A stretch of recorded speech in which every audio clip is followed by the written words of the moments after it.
English ਦੇ ਵਿੱਚ ਕਰਾਂਗੇ। PSSB ਦਾ ਜਿਹੜਾ ਅੱਜ ਪੇਪਰ ਹੋਇਆ ਉਹਦੇ ਇੰਗਲਿਸ਼ ਦੇ ਆਪਾਂ ਕਰਾਂਗੇ। ਵੈਸੇ ਇੰਗਲਿਸ਼ ਇੰਨਾ ਨਹੀਂ ਪਤਾ, ਲੇਕਿਨ ਮੈਂ ਨੈਟ ਤੋਂ ਸਰਚ ਮਾਰ ਕੇ ਤੁਹਾਡੇ ਨਾਲ ਸਾਂਝੀ ਕਰ ਰਿਹਾ।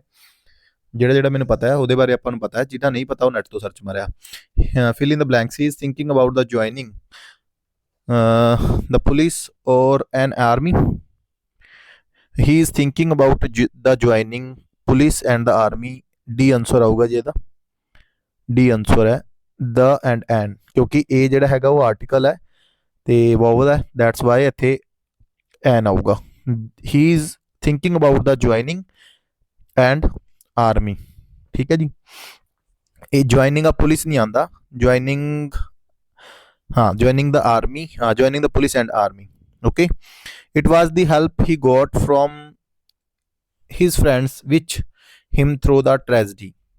it was the help ਉਹਨਾਂ ਨੇ ਮਦਦ ਕੀਤੀ, he got from his friend which pugged him। pugged ਆਊਗਾ ਇਹਦਾ ਉੱਤਰ, ਸੈਕਿੰਡ ਉੱਤਰ ਹੈ ਜੀ pugged। I have been ill since last Sunday। ਮਤਲਬ since ਲੱਗਦਾ ਹੁੰਦਾ ਹੈ ਤਾਂ from last Sunday ਨਹੀਂ, since last Sunday is the right answer। A answer ਆਊਗਾ। 133 ਦਾ 132 ਦਾ B ਐਂਡ 131 ਦਾ ਤੇ N। D ਆਨਸਰ ਹੈ। ਠੀਕ ਹੈ ਜੀ। ਦਾ ਤਾਂ ਰੋਂਗ ਹੀ ਹੈ ਜੀ। ਠੀਕ ਹੈ, A ਜਾਂ N ਵੀ ਆ ਸਕਦਾ, ਵੈਸੇ ਦਾ ਤੇ N ਦੇ ਵਿੱਚੋਂ ਹੀ ਆਊਗਾ। ਮੇਰੇ ਸਾਹਮਣੇ D ਉੱਤਰ ਹੈ 131 ਦਾ। ਸੋ 131 ਦਾ D, 132 ਦਾ B, 133 ਦਾ since। A choose the correct antonym of the given word. ਡੈਥ ਹੁੰਦਾ ਵੀ ਜਦੋਂ ਕਿਸੇ ਚੀਜ਼ ਦੀ ਕਮੀ ਹੋ ਜੇ, ਜਾਂ ਅਬਾਉਂਡੈਂਸ ਦਾ ਮਤਲਬ ਹੁੰਦਾ ਬਹੁਤਾਤ ਮਾਤਰਾ 'ਚ। ਠੀਕ ਹੈ ਜੀ, ਬਹੁਤ ਜਿਹੜਾ ਹੋ ਜੇ ਅਬਾਉਂਡੈਂਸ। ਠੀਕ ਹੈ ਜੀ। ਸਫੀਸ਼ੀਐਂਸੀ ਤਾਂ ਹੁੰਦਾ ਵੀ ਸਫੀਸ਼ੀਐਂਟ ਹੈ, ਬਹੁਤ ਹੈ। ਐਕਸਟਰਾ ਵੈਗਨਸ, ਐਕਸਟਰਾ ਹੋ ਜਾਣਾ scarcity. So abundance is the right answer. 134 ਦਾ B, 131 ਦਾ D, 132 ਦਾ B, 133 ਦਾ A ਐਂਡ 134 ਦਾ B। Fill in the blank. She smiled at my mistakes. ਮਤਲਬ ਉਹ ਮੇਰੀਆਂ ਗਲਤੀਆਂ ਤੇ ਹੱਸਿਆ, मेरी गलतियों पर मुस्कुराया। एट आएगा 135 में का C। and find out which part of the sentence has an error। if there is no mistake the answer is no error। IV we all must respect an honest person। ਕਿਉਂਕਿ H ਜਿਹੜਾ ਹੈਗਾ ਇੱਥੇ silent ਹੁੰਦਾ, honest H ਜਿਹੜਾ ਹੈਗਾ ਇੱਥੇ on the ਆਵਾਜ਼ ਦਿੰਦਾ, ਦੈਟਸ ਵਾਈ ਇੱਥੇ ਆਰਟੀਕਲ ਆਣਾ ਸੀ an honest। So third is error। Okay, out of 4 alternative choose the one which can be substitute for the given word sentence।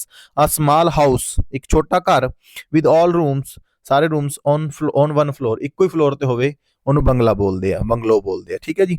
ਸੋ ਇਹ ਬੰਗਲਾ ਆਣਾ ਸੀ A। ਠੀਕ ਹੈ ਜੀ।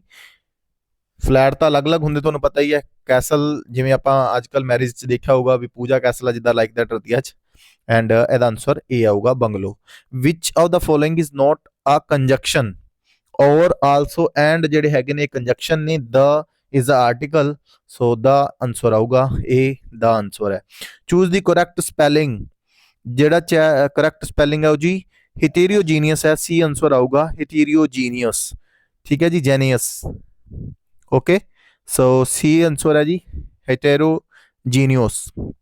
ਇੱਕ ਅੱਧਾ ਗਲਤ ਹੋ ਸਕਦਾ ਮੇਰਾ ਵੀ, ਕਿਉਂਕਿ ਮੈਂ ਤੁਹਾਨੂੰ ਦੱਸਿਆ ਕਿ 4-5 ਤਾਂ ਮੈਨੂੰ ਆਉਂਦੇ ਸੀ, 4-5 ਮੈਂ ਨੈਟ ਤੋਂ ਸਰਚ ਮਾਰੇ ਨੇ। ਉਹ ਵੀ ਹੋ ਸਕਦਾ ਵੀ ਹੁਣ ਭੁੱਲ ਗਿਆ ਹੋਵਾਂ, ਨਾਲ ਤਾਂ ਮੈਂ ਮਾਰ ਨਹੀਂ ਰਿਹਾ। ਜੋ ਕਹਿਣਾ ਵੀ ਆਪਾਂ ਦਿਲੋਂ ਗੱਲ ਕਰਦੇ ਹੁੰਦੇ ਆ। ਚੂਜ਼ ਦੀ ਕਰੈਕਟ ਸਪੈਲਿੰਗ ਹੋ ਗਿਆ, ਥਰਡ ਆਊਗਾ C। ਠੀਕ ਹੈ ਜੀ। The word hurrah, alas are called. ਇਹਨੂੰ ਆਪਾਂ ਪੰਜਾਬੀ ਦੇ ਵਿੱਚ, ਹਿੰਦੀ ਦੇ ਵਿੱਚ ਬਿਸਮਿਆਦੀ ਬੋਧਕ ਕਹਿ ਦਿੰਦੇ ਨੇ, ਤੇ ਇੰਗਲਿਸ਼ ਦੇ ਵਿੱਚ ਇਹਨੂੰ ਇੰਟਰਜੈਕਸ਼ਨ ਬੋਲ ਦਿੰਦੇ ਨੇ। ਇੰਟਰਜੈਕਸ਼ਨ ਯਾਨੀ ਕਿ ਹਾਵ ਭਾਵ। ਠੀਕ ਹੈ ਜੀ। ਪ੍ਰੀਪੋਜੀਸ਼ਨ ਤਾਂ ਹੁੰਦੇ ਨੇ ਔਨ, ਅੰਡਰ, ਆਈਟਮਸ ਮੁਹਾਵਰੇ ਹੋ ਗਏ। ਠੀਕ ਹੈ ਜੀ। ਕੰਜੰਕਸ਼ਨ ਉਹੀ ਹੋ ਗਏ, ਔਰ, ਔਨ, ਦਾ, ਉਹ ਵਾਲੇ ਹੋ ਗਏ। So interjection is the right answer. So 140 ਦਾ ਪਹਿਲਾ। Choose the correct meaning of the given item. To cool one's heel, to be kept waiting for some time. ਆਪਾਂ ਜਦੋਂ ਕਿਸੇ ਨੂੰ ਕਹਿੰਦੇ ਆ ਵੇਟ ਕਰ, ਤਾਂ ਇਹਦੇ 'ਚ ਮੁਹਾਵਰਾ ਆਪਾਂ ਵਰਤਦੇ ਟੂ ਕੂਲ, ਸ਼ਾਂਤ ਰਹਿ। ਠੀਕ ਹੈ। So choose the correct synonym of the given word. Deify. Deify ਬੋਲਦੇ ਨੇ ਵਰਸ਼ਿਪ ਨੂੰ, ਯਾਨੀ ਕਿ ਪੂਜਾ। ਠੀਕ ਹੈ ਜੀ। ਵਰਸ਼ਿਪ, ਵਰਕ ਇਜ਼ ਵਰਸ਼ਿਪ ਜਿੱਦਾਂ ਆਪਾਂ ਬੋਲਦੇ ਆ, ਤਾਂ ਇਹਦਾ ਆਨਸਰ ਸਿਨੋਨਮ ਦੇ ਵਿੱਚ ਵਰਸ਼ਿਪ ਆਊਗਾ, is the right answer. And 142 ਦਾ A, 141 ਦਾ C, to be kept waiting for some time. 140 ਦਾ interjection hurrah, alas are called. Choose the correct spelling C heterogeneous. Which of the following is not a conjunction. ਇਹਦਾ ਉੱਤਰ ਆਊਗਾ ਜੀ the is article. Small house with all rooms on the floor ਇਹਦਾ bungalow ਆਊਗਾ ਜੀ। And 136ਵੇਂ ਦਾ ਆਊਗਾ third part ਆਊਗਾ ਜਿਹੜਾ ਇਹਦਾ, ਠੀਕ ਹੈ ਜੀ। ਬੀ ਆਨਸਰ ਆਊਗਾ ਇਹਦਾ honest person, an honest person ਆਣਾ ਸੀ। Fill in the blank, she smiled at my mistakes, ਡੈਥ, ਅਬਾਉਂਡੈਂਸ, ਇੰਟੋਨੀਅਮ ਆ ਗਿਆ। I have been ill since last Sunday. It was the help he got from his friend which he pugged him through the tragedy. He is thinking about joining ਇਹਦਾ ਹੋਊਗਾ ਦਾ and N, D answer ਹੈ, ਠੀਕ ਹੈ ਜੀ। ਸੋ ਆਹੀ ਸ਼ਬਦ ਸੀ ਜੀ। ਇਸ ਤੋਂ ਬਾਅਦ ਤੁਹਾਡੇ ਨਾਲ ਆਪਾਂ ਮਿਲਦੇ ਹਾਂ ਇੱਕ ਹੋਰ ਵੀਡੀਓ ਦੇ ਨਾਲ।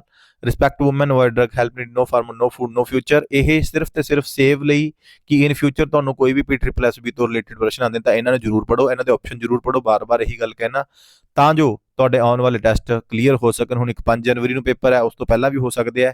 ਜਿੰਨਾ ਹੋ ਸਕਦਾ ਆਪਾਂ ਤੁਹਾਡੀ ਮਦਦ ਦੇ ਲਈ ਆ। ਆਪਣਾ ਕੋਈ ਕੋਚਿੰਗ ਸੈਂਟਰ ਨੇ, ਆਪਾਂ ਜਸਟ ਕਿ ਮੇਰੀ ਵੀ ਰਿਵੀਜ਼ਨ ਹੋ ਜਾਂਦੀ ਹੈ, ਨਾਲ ਬੱਚਿਆਂ ਨੂੰ ਆਪਾਂ ਰਿਵੀਜ਼ਨ ਕਰਾ ਸਕਦੇ ਆਪਦੇ ਛੋਟੇ ਬੱਚਿਆਂ ਨੂੰ, ਤਾਂ ਕਰਕੇ ਆ ਜੀ। Respect woman, avoid drug, help need, no farmer, no food, no future and no one perfect. Thank you so much. ਮਿਲਦੇ ਆ ਜੀ ਆਪਾਂ ਨੈਕਸਟ ਵੀਡੀਓ 'ਚ।